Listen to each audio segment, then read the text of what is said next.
The story of Kievan Rus, the forerunner to modern-day Russia, begins in the 9th century. It was a time of great change and upheaval.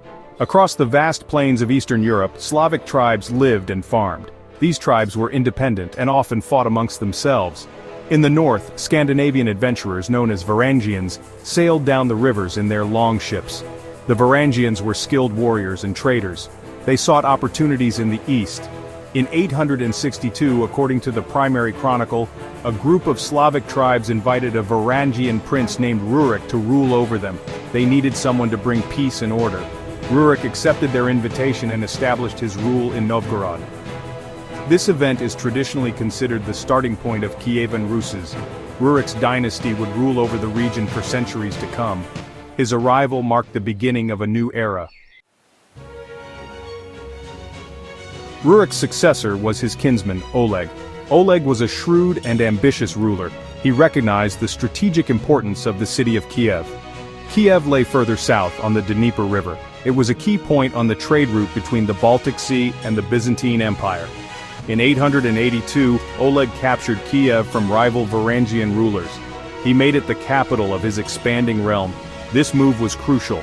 It unified the northern and southern lands under his control. Oleg continued to expand his territory. He subjugated various Slavic tribes through both diplomacy and military might. He forged them into a more unified state. Oleg's reign marked the true foundation of Kievan Rus as a powerful force in Eastern Europe. Under the rule of Oleg's successors, Kievan Rus flourished as a center of trade and culture. Its strategic location on the Dnieper River placed it at the heart of a vast trade network. Ships laden with goods from Scandinavia and the Baltic region sailed down the Dnieper to Kiev. From there they continued south to the Black Sea and on to Constantinople, the capital of the Byzantine Empire. Kievan Rus exported furs, honey, wax, slaves, and timber. In return, it received luxury goods, silks, spices, and wine from the Byzantine Empire and the Orient. This trade brought great wealth to Kievan Rus. It also facilitated cultural exchange between different parts of the world. The Byzantine Empire in particular had a significant influence on the art, architecture, and religion of Kievan Rus. Section 4. The Baptism of Rus and its profound impact. One of the most momentous events in the history of Kievan Rus was its conversion to Christianity. In 988, Prince Vladimir the Great, Oleg's great-grandson, decided to adopt Christianity as the official religion of his realm. There were several reasons for this decision. Firstly, Vladimir saw the need for a unifying religion to strengthen his realm. At the time, the people of Kievan Rus followed a variety of pagan beliefs. Christianity, with its emphasis on one God, could provide a common faith.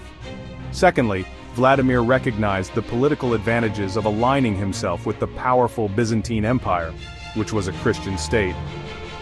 The adoption of Christianity had a profound impact on Kievan Rus. It led to the construction of churches and monasteries. It also introduced literacy and Byzantine learning to the region. Section 5. The decline of Kievan Rus and its enduring legacy. For over 2 centuries, Kievan Rus flourished as a powerful and prosperous state. However, internal strife and external pressures eventually led to its decline.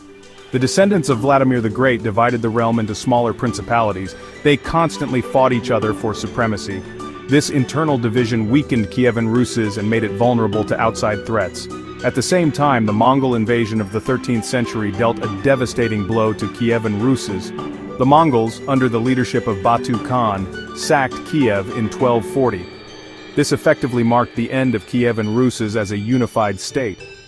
Although Kievan Rus ultimately fragmented and fell, its legacy lived on. The principalities that emerged from its collapse, particularly Moscow, would draw on the cultural and political heritage of Kievan Rus as they rose to prominence in subsequent centuries.